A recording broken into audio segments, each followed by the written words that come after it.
ये कहानी एक ऐसे खौफनाक समय की है जब एक दिन अचानक आसमान से जहरीली बर्फ गिरने लगती है। जो भी इस बर्फ के संपर्क में आया वह एक एक करके मर गया। सिर्फ एक दिन में लगभग 80% इंसान खत्म हो गए। ना मोबाइल, ना गाड़ियां, ना हथियार, सब कुछ बर्फीले हमले से खत्म हो गया। ऐसा क्या हुआ था उस दिन, चलिए शुरू करते हैं। कहानी की शुरुआत में हुआन को दिखाया जाता है जो एक मिडिल क्लास आदमी है। वो अपने एक पुराने दोस्त से मिलने जा रहा होता है जो एक कार रिपेयर की दुकान चलाता है। अजीब बात यह है कि दुकान में ज्यादा गाड़ियां नहीं है।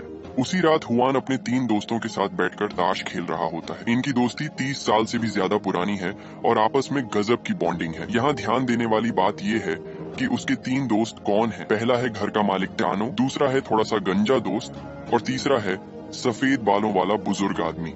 अचानक पूरे घर की बिजली चली जाती है और सबका मूड खराब हो जाता है। हुआन मोबाइल निकालकर चेक करता है, लेकिन हैरानी की बात यह होती है कि फोन पूरी तरह हैंग हो चुका है। सिर्फ उसी का नहीं बल्कि कमरे में मौजूद हर किसी का फोन काम करना बंद कर देता है।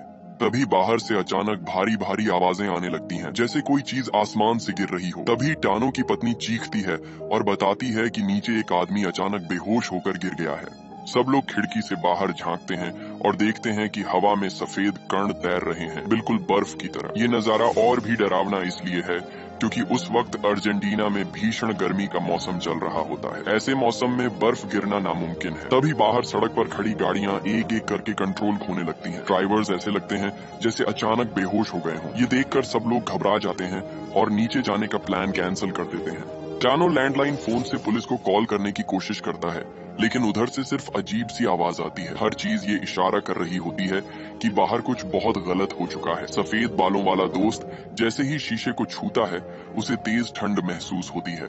उसे अपनी पत्नी और बच्चों की चिंता सताने लगती है और सबके मना करने के बावजूद वो बाहर निकल जाता है। लेकिन कुछ ही कदम चलते ही वो जमीन पर गिर जाता है और मर जाता है। अब ये साफ हो जाता है कि बाहर गिर रही ये बर्फ जहरीली है और जो भी इसे सांस के साथ अंदर लेता है उसकी मौत तय है।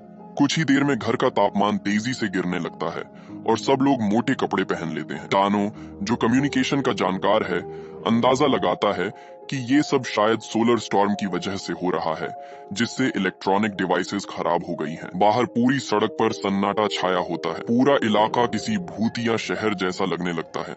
तभी सामने वाली बिल्डिंग में अचानक लाइट जलती है। एक पड़ोसी खिड़की पर आता है और इशारों इशारों में कुछ समझने की कोशिश करता है। हुआन और बाकी लोग उसे खिड़की न खोलने का इशारा करते हैं, लेकिन वो गलत समझ लेता है। जैसे ही वो सिर बाहर निकालता है, जहरीली बर्फ उसकी जान ले लेती है। अंदर मौजूद उसकी पत्नी आवाज सुनकर आती है, लेकिन अगले ही पल वो भी वहीं ढेर हो जाती है। ये मंजर देखकर सब लोग अंदर से टूट जाते हैं। हुआन को अब अपनी पत्नी एलेना और बेटी की चिंता सताने लगती है। जैसे जैसे सुबह होने लगती है, वो फैसला करता है कि उसे किसी भी हाल में घर लौटना होगा। दोस्त उसकी मदद करते हैं, उसे मोटे कपड़े पहनाते हैं, घर में रखा मास्क और दस्ताने देते हैं। सबका मानना होता है कि अगर शरीर ढका रहे तो शायद बर्फ नुकसान नहीं पहुंचाएगी। हिम्मत जुटाकर हुआन बाहर निकलता है और सच में बर्फ उसे कोई नुकसान नहीं पहुंचाती। अब ये साफ हो जाता है कि इलेक्ट्रॉनिक चीजों के साथ साथ सारी मॉडर्न गाड़ियां भी बंद हो चुकी हैं। हुआन पैदल ही घर की तरफ निकल पड़ता है। रास्ते में वो अपने दोस्त की लाश को देखता है और भारी मन से आगे बढ़ जाता है। यहीं से उसकी असल सर्वाइवल जर्नी शुरू होती है, जो इंसानियत और सर्वनाश की कहानी बनने वाली होती है। कुछ ही देर में हुआन अपने दोस्त वाले इलाके से बाहर निकल जाता है, लेकिन जो नजारा उसके सामने आता है वो दिमाग हिला देने वाला होता है। पूरी की पूरी सिटी पर एक अजीब सी खामोशी छाई होती है। जहाँ तक नजर जाती है हर जगह सिर्फ लाशें ही लाशें पड़ी हैं। साफ पता चलता है कि ये जहरीली बर्फ लोगों को संभलने का एक मौका भी नहीं दे पाई। किसी को समझ ही नहीं आया कि जो चीज आसमान से गिर रही है वही मौत बन जाएगी। हालात इतने डरावने हैं कि सड़क पर ही नहीं बल्कि बिजली के खंभों पर भी लाशें लटकी हुई हैं। लगता है कोई लाइनमैन मरम्मत करते वक्त वहीं ढेर हो गया था। हड्डियां जमा देने वाली ठंड और जहरीली बर्फ के बीच हुआन अपनी जैकेट कसकर पकड़ता हुआ आगे बढ़ता रहता है। वैसे तो उसके घर की दूरी सिर्फ करीब 5 किलोमीटर है, लेकिन हर कदम पहाड़ चढ़ने जैसा लग रहा होता है। धीरे धीरे वो आसपास के हालातों का आदी होने लगता है और डर सुनने पड़ने लगता है। तभी अचानक एक तेज सीटी की आवाज सुनाई देती है। आवाज की तरफ देखता है तो बर्फ के बीच एक फौजी वर्दी में खड़ा सिपाही दिखाई देता है। हुआन कुछ समझ पाता उससे पहले ही वो शख्स गायब हो जाता है। बिना ज्यादा सोचे वो एक शॉर्टकट रास्ता पकड़ लेता है। थोड़ी देर बाद उसे एक भयानक नजारा दिखता है। रेलवे ट्रैक के पास खड़ी एक ट्रेन, चारों तरफ बिखरी लाशें ये बताती हैं कि लोग जान बचाने के लिए ट्रेन से उतरे होंगे, लेकिन जहरीली बर्फ ने किसी को छोड़ा नहीं। हुआन सोचता है कि शायद ये आफत सिर्फ शहर तक सीमित होगी, लेकिन अब समझ आता है कि जहाँ भी ये बर्फ गिरी है वहाँ मौत ही मौत है। जैसे ही वो वहाँ से जाने की सोचता है, अचानक अंदर से खटखटाने की आवाज आती है। गौर से देखने पर पता चलता है कि ट्रेन के अंदर कुछ लोग जिंदा हैं। उन्हें भी समझ आ चुका है कि बाहर निकलना मौत को बुलाने जैसा है। तभी एक लड़की शीशे पर उंगली से एक ही शब्द लिखती है, हेल्प। साफ दिख रहा होता है कि वो किसी भी हाल में वहाँ से निकलना चाहती है। इंसानियत के नाते हुआन धीरे धीरे ट्रेन के उस हिस्से तक जाता है जहां बर्फ अंदर नहीं आई थी। अंदर करीब दर्जन भर लोग दुबके हुए होते हैं। मास्क की वजह से कोई बोल नहीं सकता, इसलिए सब इशारों में बात करते हैं। वो लोग बताते हैं कि पिछले 6 घंटों में जिसने भी बाहर निकलने की कोशिश की वो वापस नहीं लौटा। ट्रेन के अंदर ठंड बढ़ती जा रही है और कोई समाधान नजर नहीं आ रहा। हुआन वादा करता है कि अगर उसे कोई सुरक्षित जगह या संगठन मिला तो वो मदद भेजेगा। बैग खोलते वक्त उसे एहसास होता है कि उसके पास एक पिस्तौल है जो उसके दोस्त टानो ने दी थी। शायद टानो इंसानी स्वभाव को उससे बेहतर समझता था। लोगों के रोकने के बावजूद हुआन ट्रेन छोड़कर निकल जाता है, क्योंकि उसके लिए सबसे जरूरी उसकी पत्नी और बेटी है।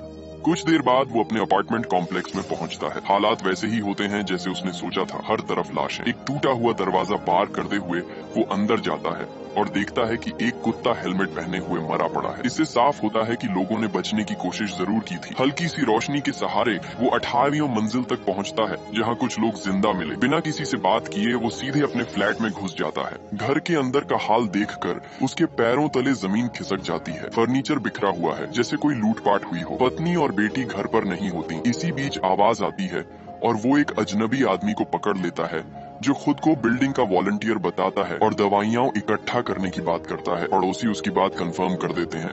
तभी वो आदमी हुआन के हाथ की तरफ देखता है और पूछता है, ये बर्फ है क्या? उसी पल हुआन की पत्नी एलेना सामने आती है। वो सबको बाहर भेज देती है और बताती है कि उसने कल रात मैसेज किया था कि बेटी दोस्त के घर सोने गई है। हुआन को ये बात पता ही नहीं थी। बर्फ गिरने के बाद से एलेना को बेटी का कोई मैसेज नहीं मिला है। इससे हुआन का गुस्सा फूट पड़ता है, क्योंकि एलेना को ये भी नहीं पता कि बेटी किस दोस्त के घर गई थी।